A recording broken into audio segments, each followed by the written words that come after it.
Hello everyone! Before I begin, as you can see in the title, this will be about Warlords of Draenor, so spoilers are coming. If you don't want any spoilers, please turn off the video. Tonight, Ed Warcraft tweeted something very interesting. They've created a short comic, which you can check out for free, and I'll post a link in the description. The comic tells the tale of Garrosh visiting Gul'dan, and by this point, Gul'dan is already in chains. Garrosh is apparently sent to find out about Gul'dan's intentions, and Gul'dan tells about the Legion. He has seen them marching forth in numbers uncounted, burning worlds, subjugating, conquering, an unstoppable engine of destruction, and they are given the honor to serve as its vanguard. Garrosh then asked about the price for this honor, and of course, he already knows that Gul'dan's talking about drinking demon blood and enslaving his people to the Legion. Gul'dan's confused at first that this stranger knows his secret, but it doesn't matter. He's not talking about some wretched creature, he's talking about Manaroth, the Exalted One. Garrosh informs Gul'dan that Grommash and the rest of their people are not going to play ball. Gul'dan calls for the guards to remove Garrosh, but Garrosh is no pushover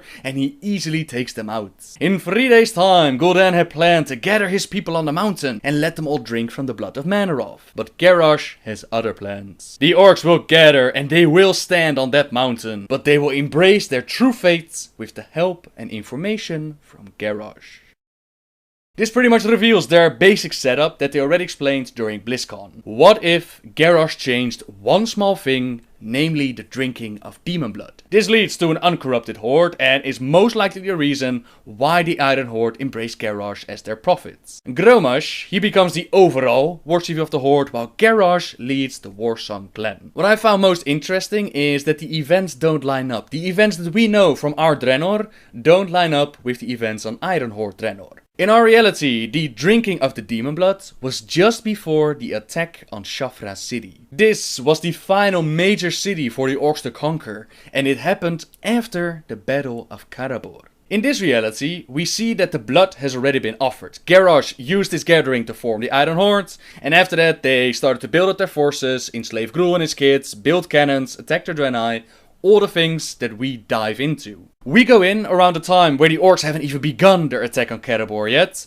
while Shafra city is heavy under assault once we reach the zone. It doesn't really matter that the events don't line up since more things are different than we knew them from this Draenor.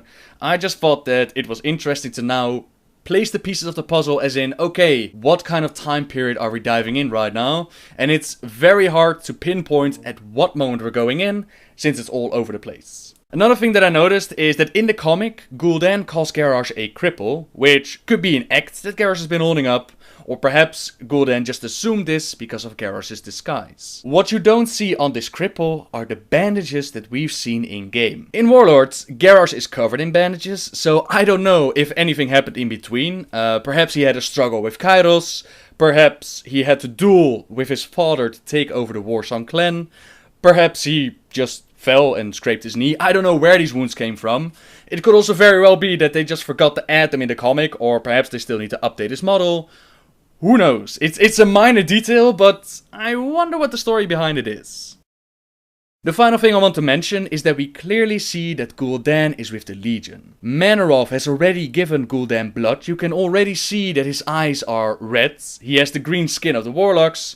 And this is another thing that's different from our reality. In our reality, Gul'dan was smart enough to stay away from the demon blood. You would expect Kil'jaeden to be involved already, because in our reality steps happened like Kil'jaeden found the Draenei, Kil'jaeden corrupted Ner'zhul to get the orcs ready to fight the Draenei, Ner'zhul found out that he was being manipulated, so he wanted out, but his apprentice Gul'dan, he was perfectly fine with it and he took over. You'd imagine that those steps are already done, that Kil'jaeden did those events, but it doesn't have to be like that. It doesn't have to be that Kil'jaeden did this, because already events are pretty damn bonkers. What they said at BlizzCon is that Gul'dan is on the phone with Kil'jaeden, but what if they've changed their minds? An item has been found in the beta and it's called Burning Legion Missive. You can use it to eavesdrop on the Burning Legion's commands, and when you do, our command shows up and he says, "Listen well, minions, the dawn of our vengeance is at hand.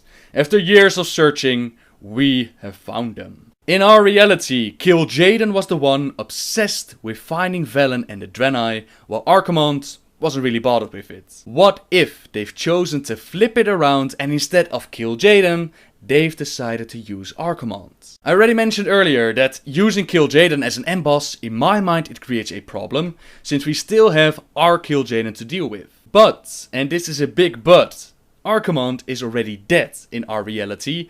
He's already taken care of during Warcraft 3 and then later shown in the Caverns of Time as in, look at how awesome this campaign was, but that was a battle of the past. How epic would it be to stand against this mighty creature? It took the combined might of Azeroth to bring him down. He took the immortality of the Night Elves with him.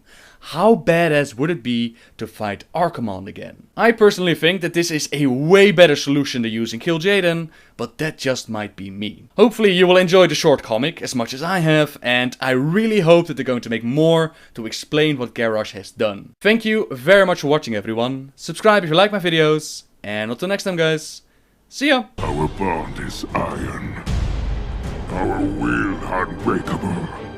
Who will stand against us?